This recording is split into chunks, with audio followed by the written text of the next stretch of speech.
Last ভিডিওতে আমরা idea নিয়েছিলাম যে কিভাবে আমরা একটা ভিউজেএস এ কোড লিখতে পারি ভিউজেএস কম্পোনেন্টে, এবং ভিউজেএস কে কেন সিঙ্গেল ফাইল কম্পোনেন্ট বলা হয় সেটা সম্পর্কেও আমরা জেনেছিলাম।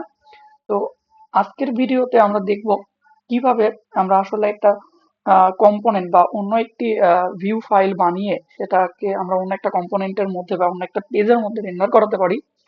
এই জিনিসটা আমরা দেখব। কারণ লাস্ট ভিডিওতে আমরা দেখেছি এই অ্যাপ ডট ভিউ এর মধ্যে সব কাজ করে, কিভাবে টেমপ্লেটে HTML লিখতে হয়, স্ক্রিপ্টে ডাইনামিক কোড লিখতে হয় এবং স্টাইলে ডিজাইন রিলেটেড কোড লিখতে হয়। সরি, ডিজাইন না, মানে স্টাইলিং রিলেটেড কোড লিখতে হয়। তো আজকে আমরা একটা কম্পোনেন্ট বানাবো। বাই ডিফল্ট যেসব কম্পোনেন্টস এবং যেসব ভিউজ গুলো ছিল সেগুলো সব আমি ডিলিট করে দিয়েছি।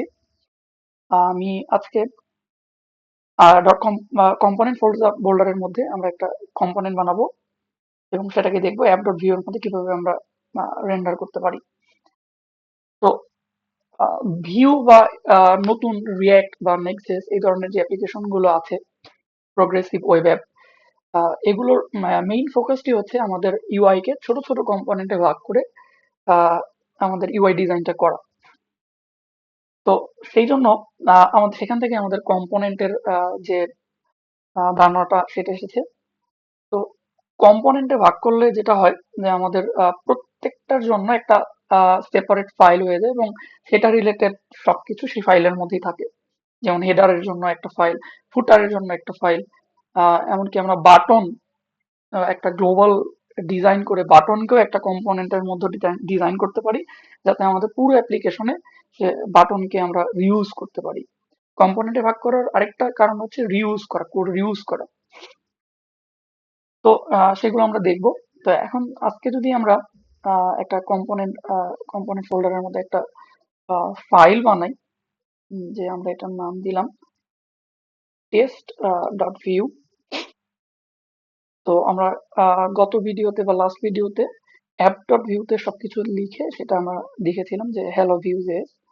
তো এখন যদি আমরা টেস্ট ভিউতে আমরা স্নিপেটের মাধ্যমে একটা টেমপ্লেট বানিয়ে নিয়ে আমরা যদি লিখি, বাই দ্য ওয়ে আমাদের যদি কোনো ফাইলের মধ্যে স্টাইল না লাগে তাহলে আমরা চাইলে এই ট্যাগটাকে রিমুভ করে দিতে পারি।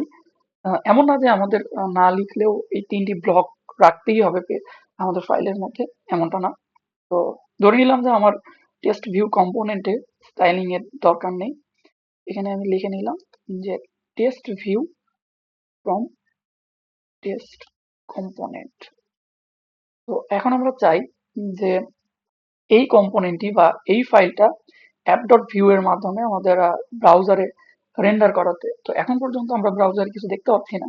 এখন আমরা যদি চাই যে এই কম্পোনেন্টস ফোল্ডারে বানানো টেস্ট ডট ভিউ কম্পোনেন্টটা আমরা অ্যাপ ডট ভিউ এর মাধ্যমে ব্রাউজারে দেখব, তাহলে খুব সহজেই আমরা সেটা করতে পারি। আমরা যেটা করতে পারি HTML ট্যাগের মতো করে আমরা সেই কম্পোনেন্টটাকে লিখতে পারি। যেমন আমাদের ফাইলের নাম হচ্ছে টেস্ট ডট ভিউ, ওটাকে আমরা এইভাবে লিখতে পারি, সিঙ্গেল ক্লোজিং ট্যাগের মতো করে লিখতে পারি, এবং সেটাকে অবশ্যই আমাদের ইম্পোর্ট করে নিতে হবে। আমাকে অটো সাজেশন দিয়ে দিয়েছে, কিন্তু আমি লিখবো যে আমরা ইম্পোর্ট করব টেস্টকে from direct component test dot view file থেকে। তো এখন যদি আমরা ব্রাউজারে যাই তাহলে আমরা দেখতে পাচ্ছি যে test view from test component আমরা দেখতে পাচ্ছি।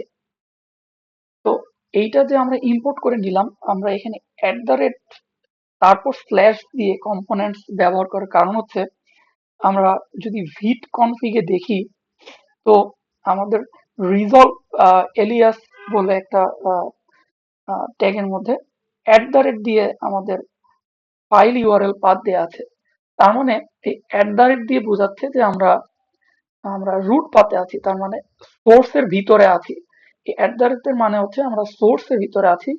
তারপর এই সোর্সের ভিতরে আমরা কম্পোনেন্টস এ ঢুকে তারপর টেস্ট ডট ভিউ থেকে টেস্টকে আমরা ইম্পোর্ট করে নিলাম। তার মানে আমরা এলিয়াস এর মাধ্যমে আমরা অ্যাট দ্য রেট কে সোর্সের ভিতরের পাথ হিসেবে ডিক্লেয়ার করে রেখেছি। এই জন্যই আমরা at the rate slash component slash test dot view থেকে টেস্টকে ইম্পোর্ট করে নিতে পেরেছি। এবং সেটাকে আমরা কম্পোনেন্ট আকারে দেখানোর জন্য টিএমএল ট্যাগের মতো কম্পোনেন্টের নামটা লিখে সেটাকে app.view এর মাধ্যমে ব্রাউজারে রেন্ডার করতে পেরেছি। তো এইভাবে চাইলে আমরা আরো বিভিন্ন ধরনের কম্পোনেন্ট বানিয়ে সেটাকে রেন্ডার করাতে পারি। যেমন আমি যদি লিখি যে হেডার ডট ভিউ এবং এখানে একটি টেমপ্লেট বানিয়ে নিই, এখানে লিখি যে হেডার ফাইল, এবং আমরা যদি চাই এটাকেও টেস্টের পাশাপাশি app.view এর মাধ্যমে ব্রাউজারে দিব, তো আমরা সেম ভাবে এটাকেও একটা ট্যাগ বানিয়ে এটাকে আমরা চাইলে ইম্পোর্ট করে নিতে পারি। Import header from components header dot view. এখন আমরা এটাকে যদি সেভ করি তাহলে আমরা দেখতে পারবো যে আমরা হেডার ফাইল টেক্সটটাকে এখানে দেখতে পাচ্ছি। তো আমি কম্পোনেন্টে এখন শুধু H1 টেক লিখেছি, কিন্তু আমাদের একটা কম্পোনেন্ট যেমন হেডার বা ফুটার এই ধরনের ডিজাইনের জন্য যা কিছু দরকার তা আমরা এই কম্পোনেন্টের মধ্যে লিখতে পারি এবং সেগুলোকে অন্য একটি কম্পোনেন্ট বা অন্য একটি ভিউতে গিয়ে রেন্ডার করাতে পারি।